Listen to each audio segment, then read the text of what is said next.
Unidos. Vamos seguindo aqui com Manhã Cidade. As influencers Caroline Cunha e Nancy Gonçalves estão sendo investigadas por racismo após um vídeo viralizar nas redes sociais em que as duas entregam um macaco de pelúcia e uma banana para crianças negras. Vocês já devem ter visto isso nas redes sociais. Um negócio assim inacreditável. A gente só acredita porque tá vendo. Olha, ontem o Fluminense jogou em Buenos Aires e quando o ônibus do Fluminense está chegando, próximo ao estádio, ficam uns caras imitando macaco e se coçando. Não para isso, né? Para não. Vamos chamar a Juliana Santos ao vivo para a gente conversar sobre esse assunto. Juliana, esse caso segue, né, repercutindo nas redes sociais e um termo ganhou relevância nesse debate, que é o racismo recreativo. Se você ainda não tinha ouvido falar nesse termo, é hora de você conhecer um pouco mais sobre ele. Juliana, bom dia para você. Bom dia, Renata. Bom dia, Mário. Bom dia a todos que estão nos acompanhando no Minha Cidade. É verdade, né? Recentemente, há pouco menos de uma semana, a gente tem acompanhado o caso dessas duas influencers, né? Bem conhecidas aí no TikTok, no Instagram, que costumam fazer, né, muitos vídeos aí divertidos, de entretenimento. Porém, um desses vídeos, né, que elas fizeram há uma semana, basicamente, como você mesmo falou, elas estavam ali na rua e fazia aquela dinâmica, né? Você prefere essa nota de R$10 ou você prefere esse presente, né? Tem muito isso, a gente tem visto muito esses vídeos. E elas também fizeram vídeos assim, com crianças negras na rua. E aí as crianças escolhiam, né? Estou recapitulando aí a história para quem não viu os vídeos, para quem não está acompanhando, né, essa repercussão desse caso. As crianças escolhiam, ou preferia o dinheiro ou preferia o brinquedo. E aí as crianças escolhiam, né, o presente, a surpresa. E quando as crianças negras abriam, né, esse presente, uma encontrou uma banana e a outra criança encontrou um macaco de pelúcia. Então, assim, muitas pessoas começaram a criticar e a apontar, né, essa ação, isso que elas realizaram na internet, como racismo recreativo. A gente vai entender melhor do que se trata agora com Manu Monteiro. Ela é psicóloga social, está aqui com a gente nesse momento para conversar sobre esse assunto. Manu, bom dia, bem-vinda à Rádio Cidade. Comece explicando para a gente compreender melhor o que seria racismo recreativo. Bom dia. Primeiro a gente precisa entender que o racismo é uma forma estrutural, né, de violência que dificulta a questão do desenvolvimento de pessoas não brancas. E o racismo recreativo, ele se dá quando pessoas se utilizam do humor para menosprezar, para realizar discursos de ódio, para zombar, para ridicularizar estereótipos, né, corpos e corpas que não estão associados com, digamos assim, alinhados com a branquitude. O racismo recreativo, ele veio à pauta assim em 2018, né, por um escritor, onde ele afirma que o racismo recreativo ele dificulta o processo de desenvolvimento da criança. No caso, infelizmente, que aconteceu com essas crianças, com essas duas crianças, e infelizmente eu acredito que não foram as primeiras vezes que elas passaram por esse tipo de processo de violência, faz com que elas se dificultem o desenvolvimento delas, porque é uma violência que causa estresse, e aí ser ridicularizada pela sua cor, pelos seus fenótipos, ela vai começar a compreender que tudo, ela vai começar a vivenciar isso. E aí o racismo recreativo, muitas vezes, ele passa despercebido na sociedade, porque às vezes é aquele amigo, aquela pessoa que a gente se relaciona, que vai dizer, não, mas eu tenho amigos que são pretos, não, mas eu já fiquei com uma mulher que é preta, né? E aí, me diga uma frase que poderia ser racismo recreativo, né? Quando a gente usa em termos de música, que o cabelo é ruim, que o nariz é isso e aquilo outro, quando aquela cor diminui. A gente cresceu numa sociedade onde a gente assistia, a gente ria de pessoas que se utilizavam, né, de corpos às vezes gordos, às vezes com o nariz mais achatados, e a gente ria. Hoje em dia também teve o caso de um youtuber, né, que fez um stand-up com falas racistas, onde outros youtubers, outras pessoas da comédia vieram legitimar essa fala, e a gente entende como a gente às vezes tem dificuldade de compreender uma brincadeira e uma brincadeira racista. Porque se é uma brincadeira racista, não é uma brincadeira, é uma violência. E violência, ela precisa ser combatida. É interessante também, Manu, você falando, no vídeo, né, que essas influências postaram, a gente vê, por exemplo, o rapazinho, né, um menino, não sei quantos anos ele tinha, acho que 7, 8 anos de idade, abrindo a embalagem, né, tirando a banana de dentro da embalagem, porque ele escolheu o presente, e aí ele diz a ela que não gostou.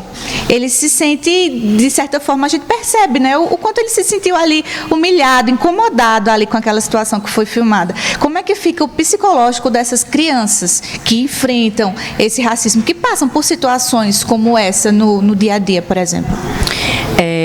Enquanto mulher negra também, eu posso dizer que existe uma dificuldade até de aceitação do próprio sujeito.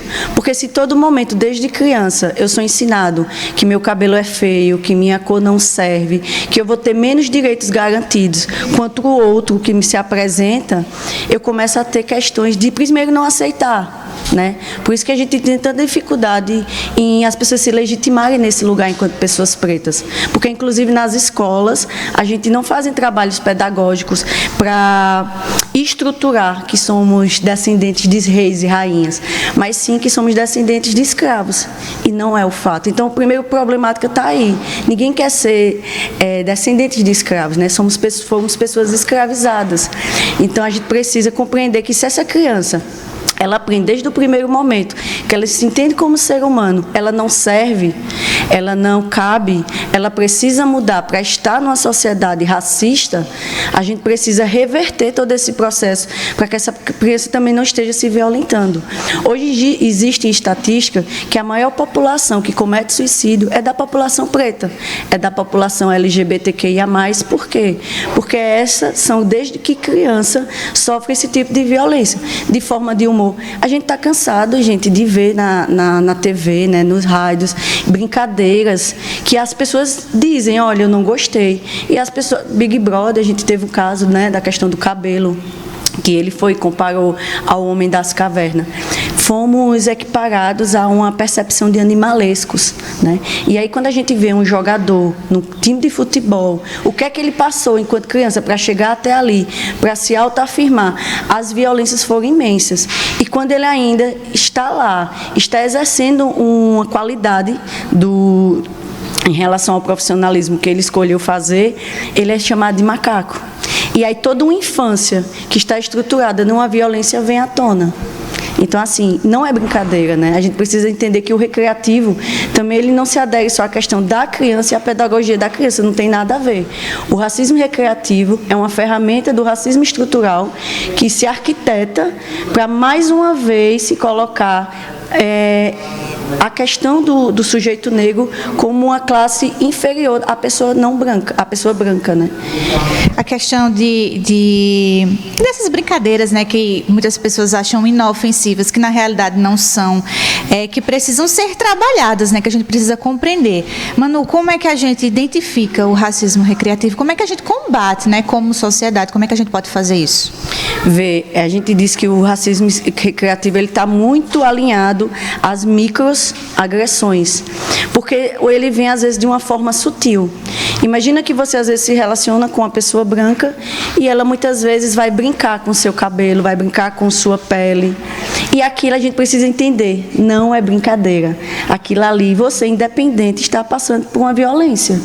Então, compreender a partir da pedagogia, né, fazer trabalhos onde a comunidade comece a buscar leituras, estratégias, também na escola, acho que potencializar a nossa cultura afrodescendente, potencializar dentro das academias, assim quanto psicologia, assistência social, a questão jurídica, compreender o que acontece dentro desse processo, né, de sujeito e quanto isso ele vai fazer um movimento negativo para um desenvolvimento potencializador.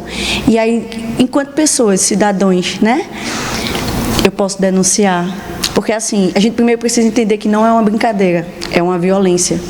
Segundo, a gente precisa também se comprometer que nós fazemos parte dessa sociedade e assim reproduzimos esse racismo, né? Brincando, aceitando que o colega fale mal do cabelo, do corpo, da cor e mais uma vez normalizando. E eu te digo mais, procurando filmes, procurando compreender marcas que também estão, mais uma vez, potencializando essa questão do racismo recreativo de uma forma minuciosa, sabe? Às vezes fazendo alusão a corpos, às vezes pegando estereótipos, digamos, do cabelo de pessoas que já são violentadas na sua condição social, como a pessoa que a gente nasceu numa cultura onde se falar de que cabelo é ruim é normalizado. A gente, mais uma vez, estava normalizando a violência e normalizando essa questão. Olha o cabelo dessa menina, como é ruim, pichain. Então, assim, isso é um racismo recreativo, porque passa tão sutilmente que a própria pessoa, que às vezes sofre a agressão, fica sem saber se sofreu racismo ou se a pessoa estava brincando. Mas, como eu digo, toda brincadeira que a pessoa não se sente confortável, que ela não se sente feliz com aquela dinâmica, e ela sente que alguma coisa ali está errada, você sabe que você sofreu a violência, assim como a questão da misoginia, né? Às vezes a gente não sabe que não compreende na hora pela violência, que está sofrendo uma violência, mas a gente compreende que alguma coisa ali está errada. Então a gente precisa denunciar, a gente precisa fazer campanhas educativas, a gente precisa também buscar, porque hoje a gente tem um leque de oportunidades, tanto no YouTube, como nas rádios, como na TV, e falar e trazer mais essa problemática e discutir, porque muitas pessoas ainda usam a estratégia de que não sabem, mas não sabem por quê? Porque elas também precisam buscar.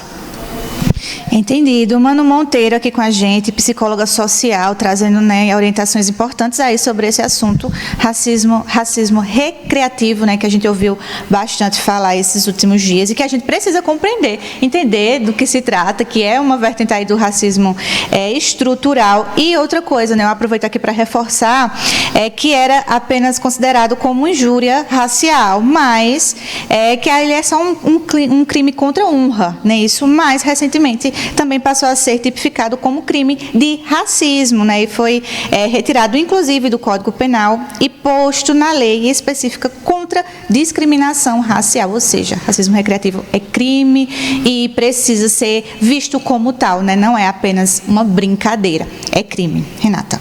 Obrigada, Juliana, pelas informações. Um abraço para a Manu. E não basta só se indignar em comentários de redes sociais, né? Não basta só ser contra, né? Precisa ser antirracista. Então, se você presencia uma situação como essa, não fique calado. Faça zoada, porque não pode. Ah, mas é porque na tua época passou, meu amigo. A sociedade evolui. A gente vê coisas que não são mais aceitáveis desde a Idade Média, né? E a gente continua praticando porque já existiu na nossa história? Não. Então, parem com isso. 9h11, o WhatsApp Cidade.